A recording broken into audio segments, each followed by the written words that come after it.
Orbit number 5, orbit number 6, orbit number 7 और एक और इन्फिनाइट मान लेते हैं। ये ऑर्बिट नंबर 1 है, ऑर्बिट नंबर 2, ऑर्बिट नंबर 3, 4, 5, 6, 7 और इसको इन्फिनाइट मान लेते हैं। तो मान के चलते हैं कि इलेक्ट्रॉन्स यहां से एक्साइटेड होके यहां गया है, फिर डिक्साइटेड होगा तो वो ग्राउंड स्टेट में आएगा। यहां से इलेक्ट्रॉन एक्साइटेड होके यहां गया है तो यहां से यहां भी आ सकता है और यहां से यहां भी आ सकता है। यहां से यहां आएगा, उसके लिए हम अलग देखेंगे। पहले सबको कहां लेके आते हैं? ग्राउंड में। ये भी पॉसिबिलिटी है बनाने का, तो दूसरे में बनाएंगे। इलेक्ट्रॉन्स यहां से यहां जंप करके गया हुआ है, वापिस आएगा, यहां आएगा, यहां आएगा, यहां आएगा, यहां भी आ सकता है, यहां भी आ सकता है, लेकिन हम हर बार क्या ले रहे हैं? Ground state. यहां वाला आ जाएगा, दूसरे में आ जाएगा। तो कहीं से भी जंपिंग हो, सॉरी कहीं से भी डिक्साइटेशन हो, कहां हो? ग्राउंड स्टेट में। तो जो भी अलग अलग लेमडा निकलेगा, अलग अलग रेडिएशन का, अलग अलग वेवलेंथ और अलग अलग फ्रीक्वेंसी का लाइट इमिट होगा, क्योंकि हर बार एनर्जी का चेंजेस क्या आ रहा है? अलग अलग आ रहा है। जब जब एनर्जी अलग अलग आएगा तब तब अलग अलग लेमडा आएगा। तो एनर्जी लिखवाया था मैंने -13.6, -3.4, -1.51, -0.85, -0.54। तो अलग अलग एनर्जी लिखवाया था। तो ये चेंजेज और ये चेंजेज हर बार एनर्जी का डिफरेंस क्या आएगा? अलग अलग आएगा। तो इसको जो लेमडा यहां से यहां तक आया उसको एक लाइन के नाम दे दिया जाता है, जिसको बोलते हैं लाइमन सीरीज। इसको बोलते हैं लाइमन सीरीज। Lyman series. अब मुझे बताओ, फर्स्ट ये 2 से 1 को हम बोलते हैं first line of Lyman series. तो first line of Lyman series क्या बोलेंगे? कहां से कहां जंपिंग हुआ? Second line of Lyman series का jumping, third line of Lyman series का jumping, last line of Lyman series का जंपिंग। तो पहले लाइन का वेवलेंथ ज्यादा होगा या लास्ट लाइन का वेवलेंथ ज्यादा होगा? अब हम चेक कर लेते हैं एनर्जी। यहां पर -13.6 है और यहां पर -3.4 है। एनर्जी का डिफरेंस बताओ। ये मान लेते हैं E1 है और ये E2 है। ये ज्यादा है और ये कम है, तो E2 माइनस E1, ज्यादा में से कम को माइनस कर देंगे तो क्या आ जाएगा वैल्यू? हायर माइनस लोअर 10.2 आएगा। अब इसका देख लेते हैं, यहां पर कितना है और यहां पर कितना है। तो हायर ये रहा और लोअर ये रहा, तो 0 माइनस -13.6। तो एनर्जी में और लेमडा में क्या रिलेशन है? तो ये ज्यादा है तो ये कम होगा। इसका मतलब ये हुआ कि इसका लेमडा क्या होगा? लार्जेस्ट, और इसका लेमडा क्या होगा? शॉर्टेस्ट। कोई डाउट नहीं है ना इसमें? तो पहले एक पेज पे ये ड्रॉ करना और अगले पेज पे एक इसमें से अलग अलग पॉइंट्स को हम लिखवाते चले जाएंगे। तो ये बिल्कुल जितना भी लाइन लिखवाऊंगा सीरीज,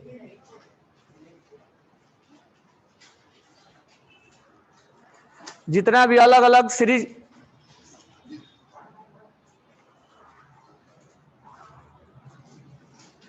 जितना भी अलग अलग सीरीज लिखवाऊंगा उसको क्या करने का,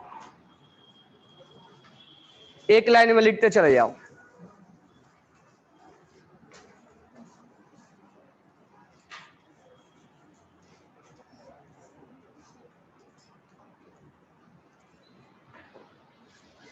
ये एक पेज पे लिखना।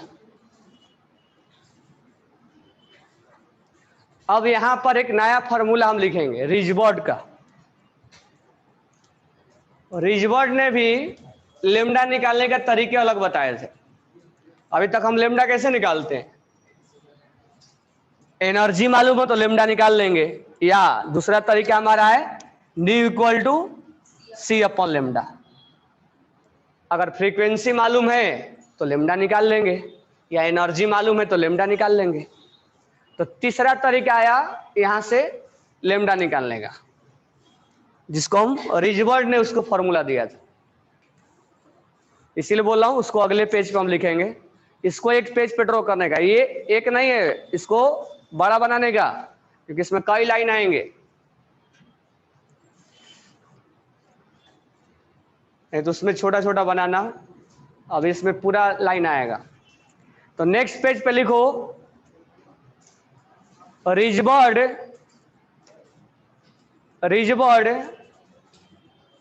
फॉर्मूला, और ये फॉर्मूला होता है वेवलेंथ निकालने के लिए। इसका फॉर्मूला लिखना डायरेक्ट, इसके बाद में डेराइव करवा दूंगा कैसा आया है, अभी डायरेक्ट बता रहा हूं, या खुद ही बाद में जब तुम प्रैक्टिस करने लग जाओगे तो अपने आप ये निकल जाएगा। 1 अपॉन लेमडा, इसको हम वेव नंबर के नाम से भी जानते हैं। 1 upon lambda equal to R Rydberg constant, हालांकि अलग अलग गैस के अलग अलग वैल्यू होता है, इक्वेशन में दिया रहेगा। Are Z square atomic number, are Z square square bracket 1 upon n1 का स्क्वायर माइनस 1 अपॉन n2 का स्क्वायर। ये लेमडा निकालने का तरीका है। आर रिजबर्ड कांस्टेंट है, वैल्यू दिया रहता है, ये किस एटम के लिए निकालना है, और ये n1 और ये n2 यानी ऑर्बिट का संख्या है। अब n1 क्या है और n2 क्या है? n1 कहां तक जंप किया है और n2 कहां से जंप किया है, और नहीं तो कहीं कंफ्यूजिंग हो तो इसका वैल्यू निगेटिव नहीं आना चाहिए। कुल मिला के है, इसमें से इसको माइनस करोगे, अगर वैल्यू तुम्हारा निगेटिव आने लग गया तो सोच लो तुम उल्टा वैल्यू पुट किए हो। ये n1 का वैल्यू क्या पुट करना है, कहां तक जंप हुआ है, तो ये तक वाला वैल्यू पुट करना है। जैसे 2 से 1 पे आया है तो यहां 1 वाला वैल्यू पुट करना है, 6 से 2 पे आया है तो 2 वाला वैल्यू पुट करना है, और ये कहां से जंप कर रहा है तो ये से वाला वैल्यू पुट करना है। यानी कहां से, तो जैसे 6 से 1 में तो यहां 6 वाला वैल्यू पुट करना है ऑर्बिट की संख्या को, और यहां पर कहां तक, कुल मिला के वैल्यू नेगेटिव नहीं आना चाहिए। चलो इसको थोड़ा सा प्रैक्टिस भी कर लेते हैं। नेक्स्ट पेज पे लिखना वेवलेंथ फॉर wavelength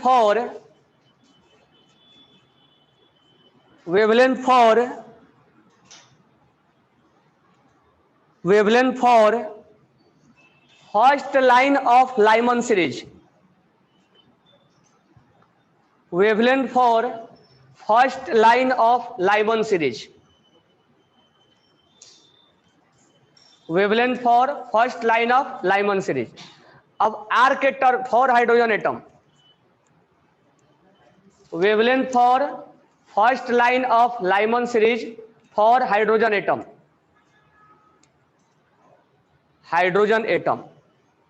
अब पहले ऐसे लिखना कि first line of Lyman series का जंपिंग कहां से, डिक्साइटेशन कहां से कहां हुआ, तो उसको लिखना पड़ेगा, ऐसे लिख के बनाना। एक बार मैं लिख के बना रहा हूं, ऐसे लिखेंगे हम, first line of Lyman series का jumping n equal to 2 n equal to 1, या हम ऐसे भी लिख सकते हैं n2 इक्वल टू 2 और n1 इक्वल टू 1, जैसा मर्जी करे वैसा लिख सकते हो। बुक में दोनों तरीके से लिखा रहेगा। यानी ये क्लियर हो गया कि first line of Lyman series में डी एक्साइटेशन 2 से 1 में आया है।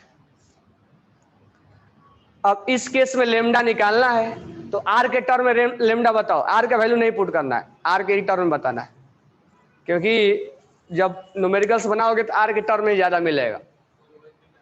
कितना आ गया? 4/3 लेमडा। कितना आ जाएगा? तो हम लिखेंगे 1 upon lambda equal to R, hydrogen atom के लिए 1 का स्क्वायर। यहां N1 का वैल्यू का आप क्या पुट करेंगे? कहां तक आया है? 1, तो 1 का स्क्वायर। कहां से? और ऐसे भी यहां 2 पुट करोगे और यहां 1 पुट करो तो निगेटिव में आ जाएगा वैल्यू। तो ये क्या हो जाएगा? आर। अब मैं डायरेक्ट लिख दूं यहां पे 1 - 1/4 क्या हो जाएगा? लेमडा इक्वल टू क्या आ गया? 4/3r। तो हमें आर के टर्म बताना है, 4/3r।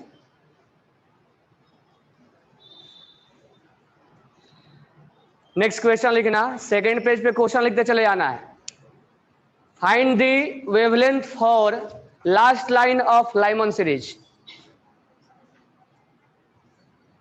फाइंड द wavelength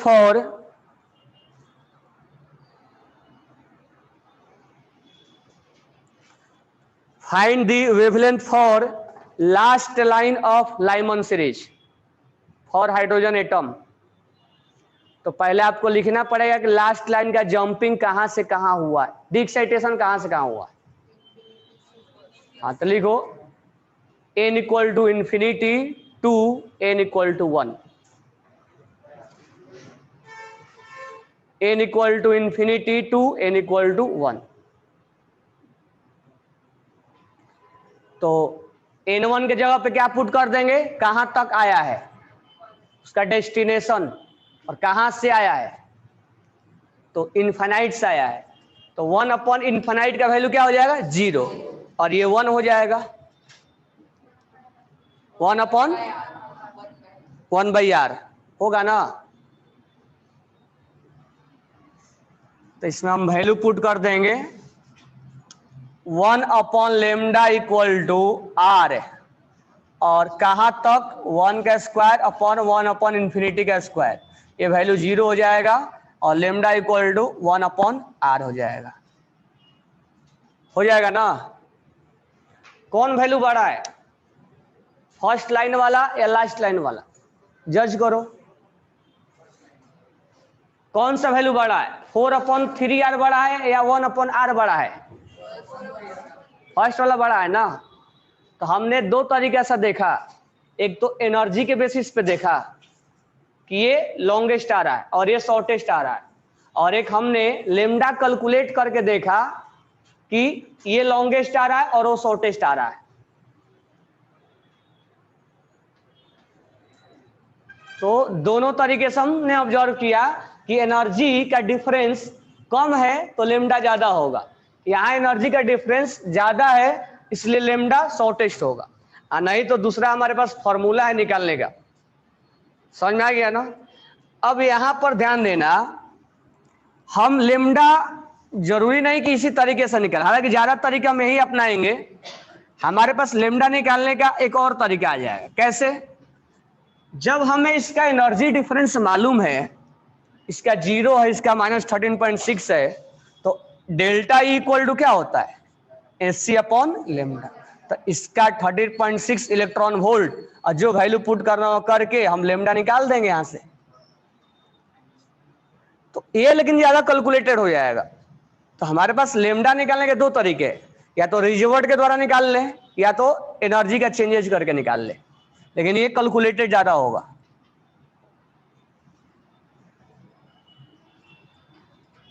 अब यहां पर ये सबसे शॉर्टेस्ट है और ये लॉन्गेस्ट है, तो जो भी लाइट यहां से इमिट होगा उसका हम एक रेंज लिखेंगे, वेवलेंथ का रेंज, तो मिनिमम से लेके मैक्सिमम तक। तो लाइमन सीरीज का रेंज क्या होगा, वेवलेंथ का रेंज क्या होगा? 1/r से लेके इसके बीच में 4/3r, इसके बीच में जो जो लेमडा लाई करेगा उसको हम क्या बोलेंगे, लाइमन सीरीज बोलेंगे। ये लेमडा का रेंज हो गया, शॉर्ट, ये हाईएस्ट और ये पहले कम लिख दिया, कम और ये ज्यादा।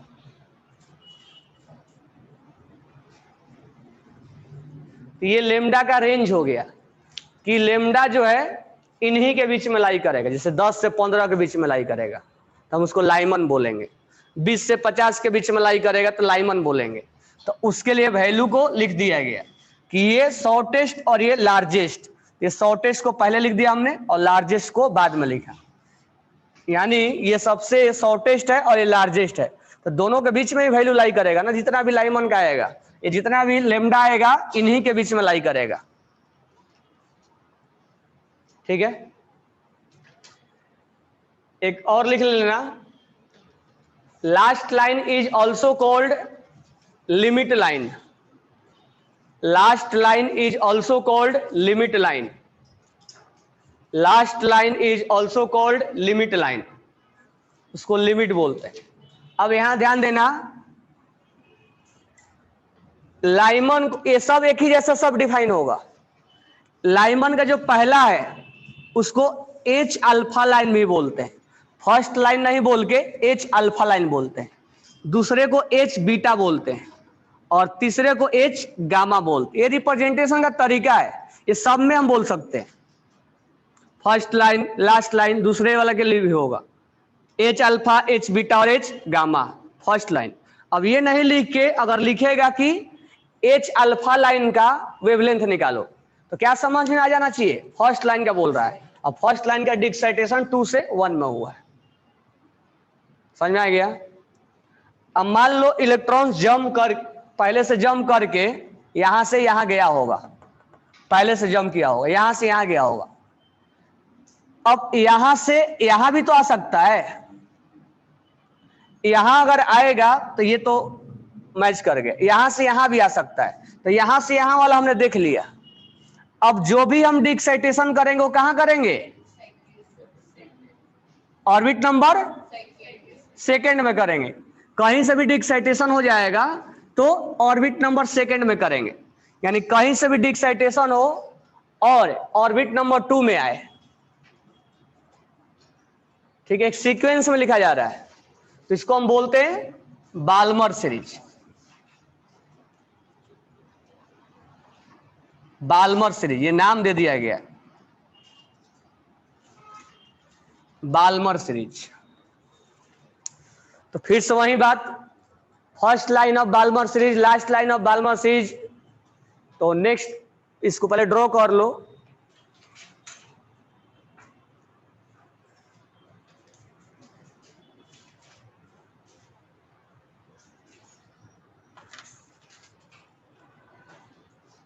ये सब चीज किसमें ऑब्जर्व किया गया, हाइड्रोजन स्पेक्ट्रम में, और ये हम इमिशन पढ़ रहे हैं, एब्जॉर्प्शन नहीं पढ़ रहे हैं।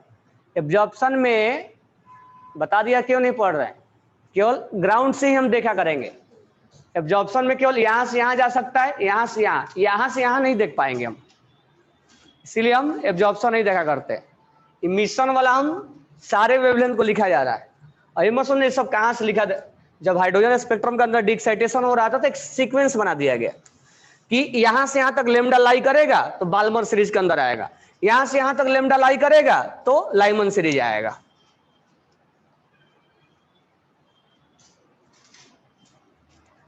ठीक है, ये लिख रहे हो ना। अब यहां पर ध्यान देना, लाइमन सीरीज का जो लेमडा होता है जब कैलकुलेट किया जाता है और ईएमआर से जब मैच कराया जाता है तो उसका लेमडा और उसका लेमडा अल्ट्रा वायलेट रेडिएशन से मैच कर जाता है, तो इसका जो लेमडा मैच करेगा ईएमआर के अल्ट्रा वायलेट से मैच कर जाता है, यानी यहां जो भी लाइट इमिट होगा उसका जो लेमडा होगा ईएमआर के अंदर वो अल्ट्रा वायलेट रेडिएशन में जो लिखवाया था, ये जो हो जाएगा ultraviolet radiation, ultraviolet radiation में आएगा।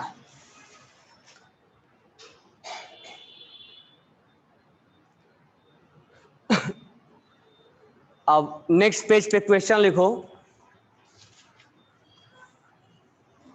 जब जब डी एक्साइटेशन होगा तब तब क्या होगा, लाइट इमिट होगा। तो फिर से वही question, find the lambda for, find the wavelength for first line of Balmer series. Find the wavelength for, find the wavelength for first line of Balmer series.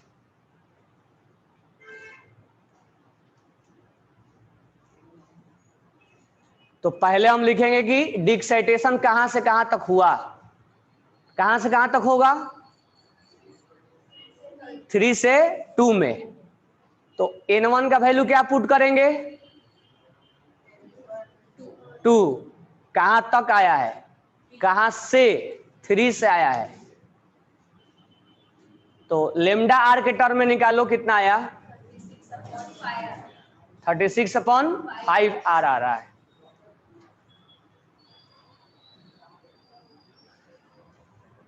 तो लेमडा निकालने का फॉर्मूला क्या हो जाएगा, 1/λ इक्वल टू आर, जेड का square, 1 का square. कहां तक आया, तो हम लिख देंगे n equal to 3 to n equal to 2 तक आया है। तो this one is value of n1 और this one is value of n2। तो यहां पर 2 का स्क्वायर हो जाएगा और यहां पर 3 का स्क्वायर हो जाएगा। अब कैलकुलेट करके मैं डायरेक्ट लिख दे रहा हूं, ये हो जाएगा 36 और ऊपर आएगा 5, यानी 36/5 आ आएगा। अब नेक्स्ट लिखना,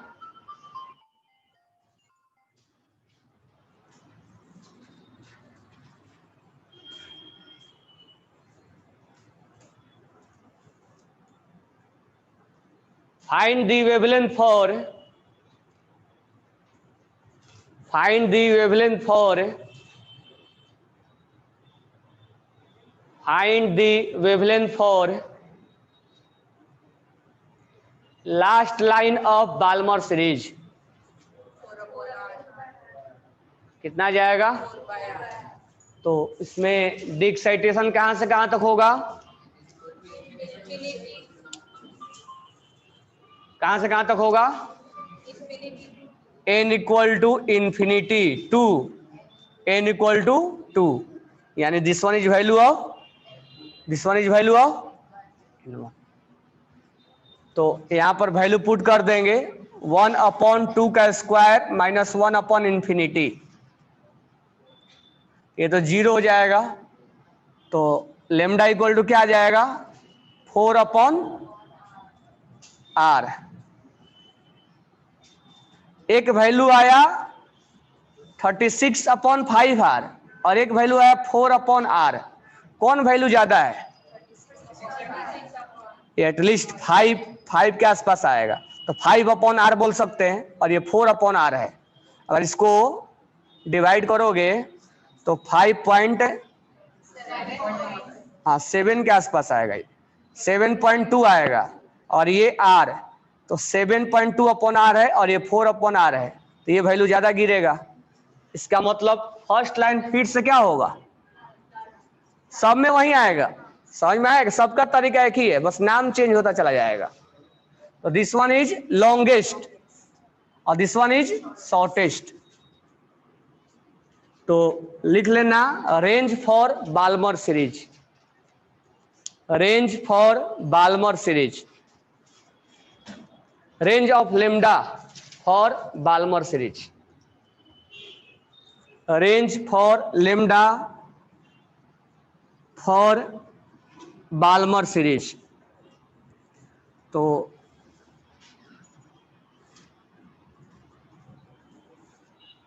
लिख लो रेंज हाईएस्ट टू लोएस्ट, हाँ लोएस्ट टू हाईएस्ट लिख लो।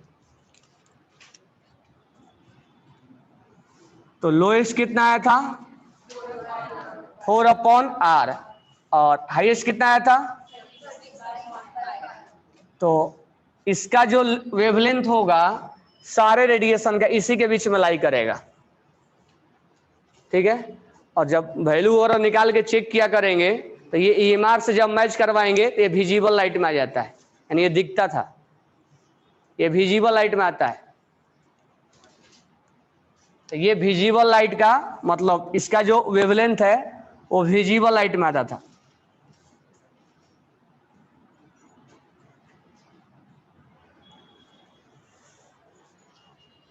फिर से वही बात, first line, second line, third line सब एक ही जैसा है। First line of Lyman series का जंपिंग कहां से कहां तक?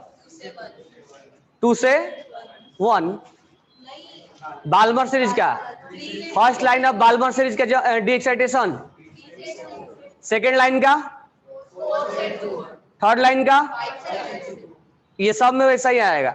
H alpha, H beta, H gamma, limit line. अगर मान लो इलेक्ट्रॉन यहां है और जंप होके यहां गया है, लेकिन जब डी एक्साइट हो रहा था तो यहां पर हम देख रहे हैं। अब इस इलेक्ट्रॉन्स का डी एक्साइटेशन यहां भी हो सकता है, तो यहां से यहां हमने देख लिया है, यहां से यहां भी हो सकता है, ये भी देख लिया हमने। यानी यहां पे रहने वाला इलेक्ट्रॉन्स का हम यहां से यहां भी देखा हमने, यहां से यहां भी देखा हमने, लेकिन यहां से यहां नहीं देखा हमने। यानी जो भी इलेक्ट्रॉन हो वो डी एक्साइट होके कहां है?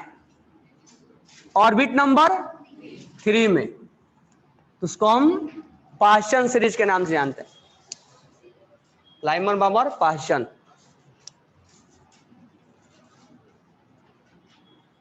पाश्चन सीरीज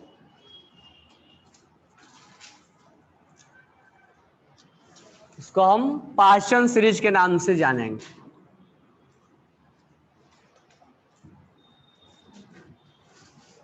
हर बार अलग अलग लाइट इमिट होगा,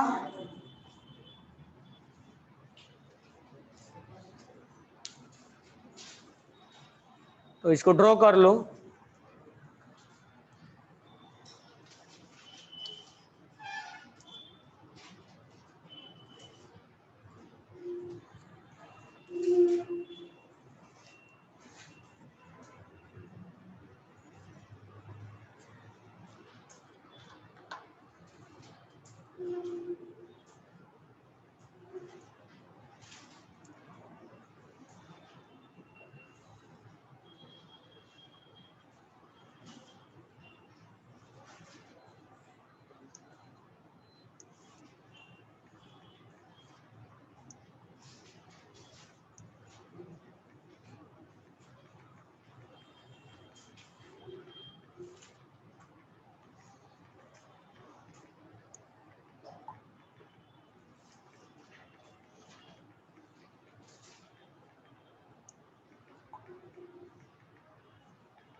तो फर्स्ट लाइन ऑफ लिखना, wavelength for first line of पाश्चन series, wavelength for first line of पाश्चन series,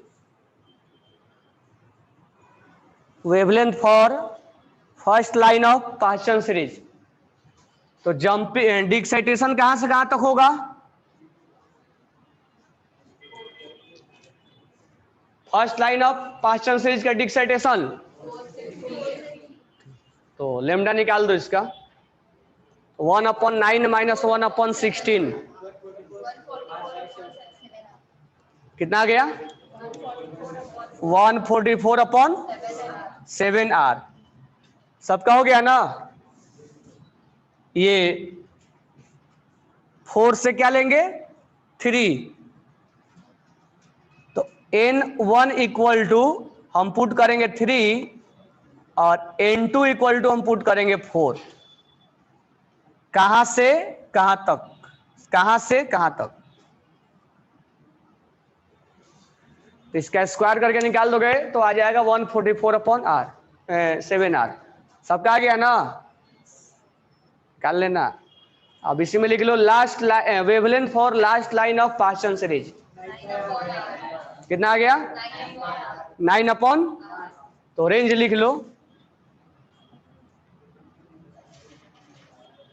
9 upon are, shortest और ये लॉन्गेस्ट। तो रेंज फॉर पास्चन सीरीज, और ये जो आता है इंफ्रारेड में आता है। इसका जो वेवलेंथ देखा गया वो EMR समझ कर आएगा, तो इंफ्रारेड में आया। लाइमर बामर पास्चन। अब इलेक्ट्रॉन्स कहीं से भी डिक्साइटेड हो और कहां पहुंचे, ऑर्बिट नंबर 4 में, तो हम उसको बोलते हैं Brackett series. This one is known as Brackett series. Brackett series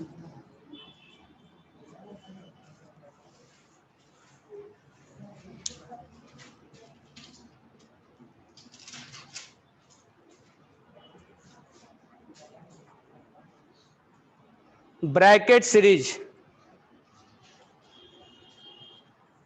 Lyman Balmer Paschen Brackett. तो first line of Brackett series का डी एक्साइटेशन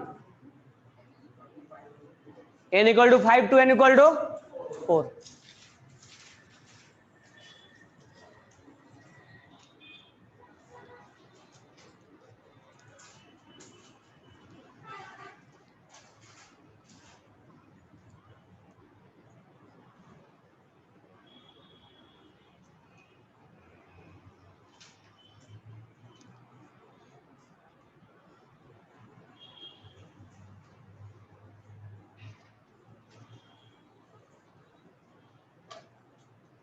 तो कहीं से भी डी एक्साइटेशन हो ऑर्बिट नंबर 4 में आए तो उसको हम ब्रैकेट सीरीज के नाम से जानते हैं। तो wavelength for first line of Brackett series कितना आ गया 400 अपॉन 9। तो first line of Brackett series का जंपिंग जो हो जाएगा n1 इक्वल टू n2, पहले n1 लिख लेते हैं, n2 कहां से जंप हुआ है n1।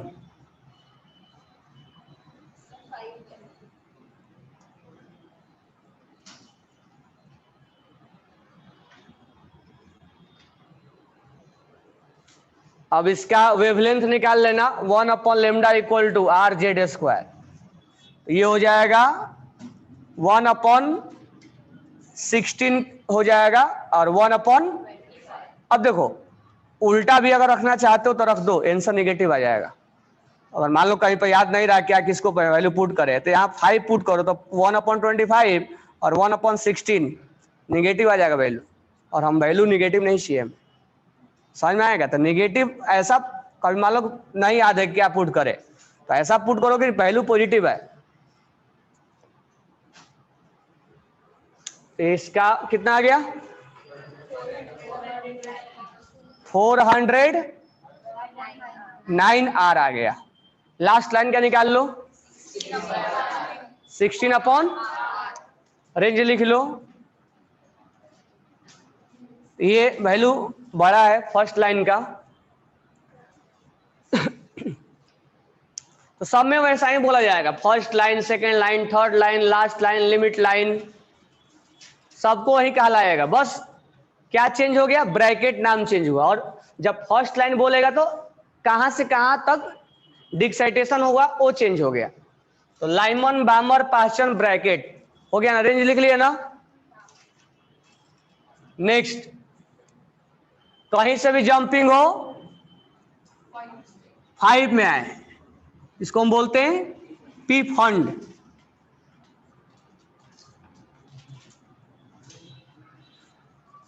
बुक में इतना ही दिया रहता है। और अभी तक हाइड्रोजन स्पेक्ट्रम के अंदर 6 सीरीज को देखा गया है। एक और है हम्प्री, अभी तक 6 को ही देखा गया, लेकिन अभी तक हम्फ्री में ज्यादा वो नहीं है, इसीलिए उसको लिखा नहीं जाता है, बट मैं लिख दे रहा हूं। अगर 6 में आए तो हम्फ्री, हम्फ्री सीरीज, ये सीरीज का नाम है, कहां से कहां तक जंप हुआ है, तो इसमें लिख लेना। और ये भी इंफ्रारेड में ही आएगा, ये भी इंफ्रारेड में ही आएगा।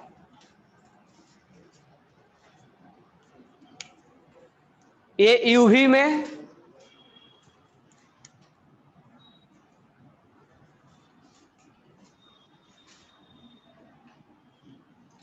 ये विजिबल में, ये आईआर में, आईआर में, आईआर में, हम्फ्री भी आईआर में ही आएगा।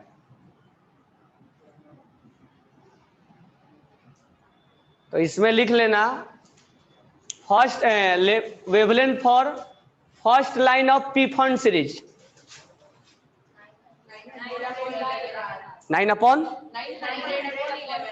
900 अपॉन 900 अपॉन 11 आर, और शॉर्टेस्ट 25 अपॉन 25 अपॉन, तो this one is first line of Pfund series, this one is wavelength for last line of Pfund series. Range लिख लो, shortest to longest.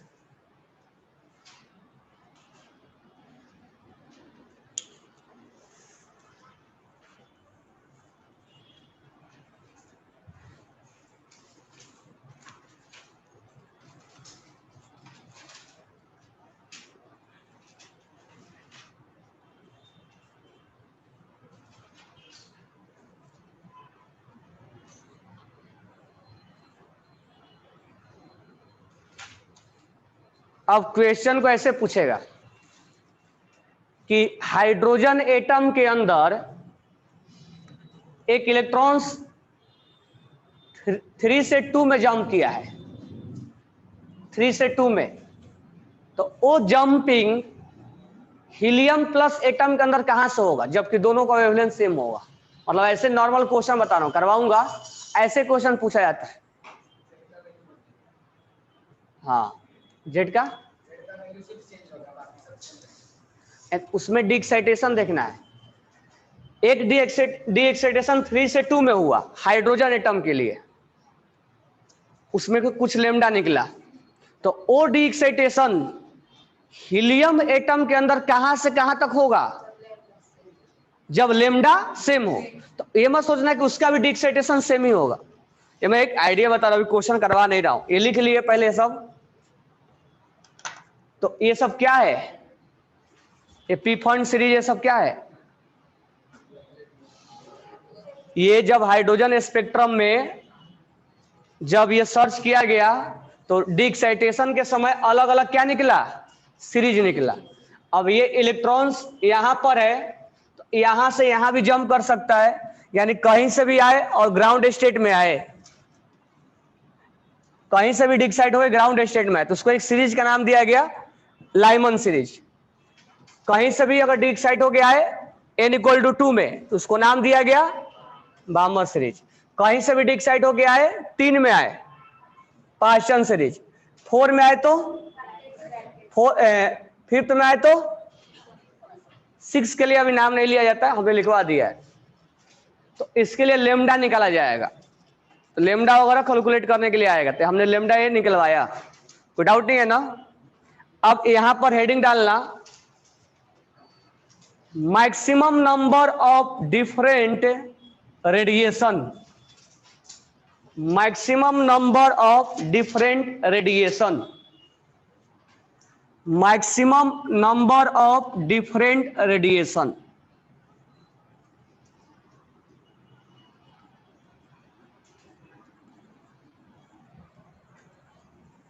अब यहां से mainly जो है spectrum वाला पार्ट खत्म हो गया, लेकिन इसका क्वेश्चन इतना बनाएगा वो कि ये देखने में आसान लग रहा है, सो क्वेश्चन को उल्टा पुल्टा पूरा पूछेगा वो।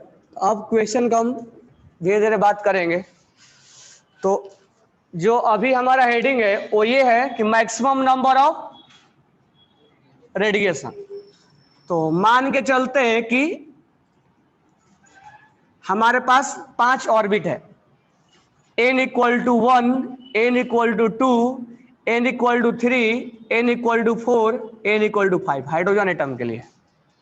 एक इलेक्ट्रॉन्स यहां पर है, मतलब जंप करके पहले से चला गया है। अब हमें यह बताना है कि ये इलेक्ट्रॉन कितने डिफरेंट टाइप का रेडिएशन यानी लेमडा क्रिएट कर सकता, all possible lambda, different type का। तो तुम पहले खुद से ट्राई करो, कितने डिफरेंट तरीके का वेवलेंथ क्रिएट कर सकता है। क्वेश्चन समझ में आया क्या बोल रहा हूं मैं? कहां तक? यहां तक आएगा। n इक्वल टू 5 से लेके n इक्वल टू 1 तक वो जंप किया। पहले क्वेश्चन समझ लो क्या है। एक इलेक्ट्रॉन जंप करके n इक्वल टू 5 में चला गया है, अब उसको वापस ग्राउंड स्टेट में आना है, तो कितने डिफरेंट टाइप का वेवलेंथ रेडिएशन क्रिएट कर सकता है। एक बार बना के चेक करो, फॉर्मूले पे नहीं करना है, बना के चेक करो पहले, फिर हम फॉर्मूले में कन्वर्ट करेंगे। क्वेश्चन समझ में आया?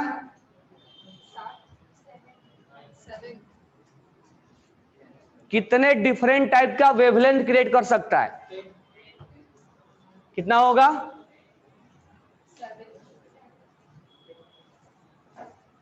आंसर 10 है, राइट है वो, पर उसको ड्रॉ करके देखो एक बार।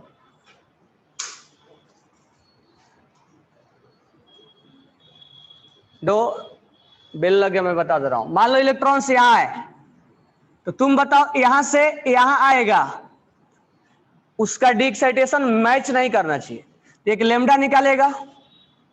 यहां से यहां भी आ सकता है, क्या ये लेमडा मैच करेगा? क्योंकि एनर्जी लेवल अलग अलग है। यहां से यहां भी आ सकता है, यहां से यहां भी आ सकता है। तो कितने डिफरेंट टाइप का लेमडा निकला? 4, लेमडा 1, लेमडा 2, लेमडा 3, लेमडा 4। अब इसका मर्जी यहां से ये डायरेक्ट जंपिंग कर जाए, तो ये भी किसी से मैच नहीं करेगा, तो लेमडा 5। इसका मर्जी यहां से यहां जंप करे हो, तो लेमडा 6। क्या ये जंपिंग किसी से मैच कर रहा है क्या? यहां से यहां जंप कर सकता है, तो लेमडा 7 ये मैच कर जाएगा इससे। इसका एनर्जी लेवल मैच कर जाएगा, तो ये नया लेमडा काउंट में नहीं आएगा। अब यहां से यहां, अब ये इससे मैच कर जाएगा, लेकिन यहां से यहां मैच किया क्या किसी से? देखो कहीं से मैच कर रहा है क्या? यहां 4 से 1 कहीं आ रहा है क्या इसमें? तो ये एक नया लेमडा मिलेगा 7, ये नहीं मिलेगा क्योंकि ये इससे मैच कर गया। यहां से यहां किसी से मैच किया, तो लेमडा 8। यहां से यहां किसी में मैच किया, कैसे मैच किया? लेमडा। यहां से यहां और कौन सा है? यहां से यहां मैच किया ना ये, लेकिन यहां से यहां किसी में मैच किया है, किससे मैच कर रहा है? जो नंबर मैच करेगा सोच लो लेमडा भी मैच कर जाएगा।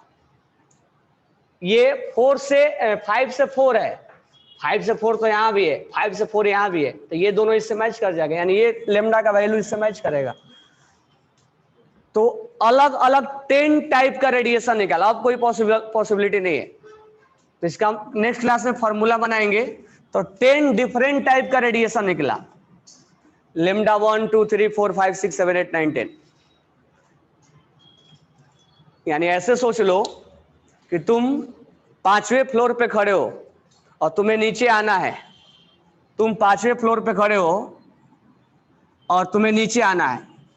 कितने तरीके हैं आने का? एक भी तरीका मैच नहीं होना चाहिए। कितने तरीके हैं नीचे आने का? तो ऐसा हो सकता है कि यहां से यहां है, यहां से यहां, यहां से यहां, यहां से यहां। तो तो हर बार एक तरीका चेंज हुआ, 1 2 3 4। डायरेक्ट जंप मार दो तो वो अलग तरीका है, यहां से यहां जंप मारो और वहां से यहां, तो ये वाला तरीका मैच कर जाएगा, लेकिन यहां से यहां जंप मैच नहीं करेगा। ऐसा भी हो कि यहां से हम यहां जंप मारो और यहां से यहां जंप मारो, यानी कि कितने पॉसिबिलिटी है नीचे आने का, 1 2 3 4 5 से नीचे आने का कितना पॉसिबिलिटी है, 10 तरीके से हम नीचे आ सकते हैं। समझ में आया क्या? तो नेक्स्ट क्लास में अब क्वेश्चन हम ज्यादा बात करेंगे, ठीक है? ये मेनली हो गया, नेक्स्ट क्लास में हम क्वेश्चन बात करें।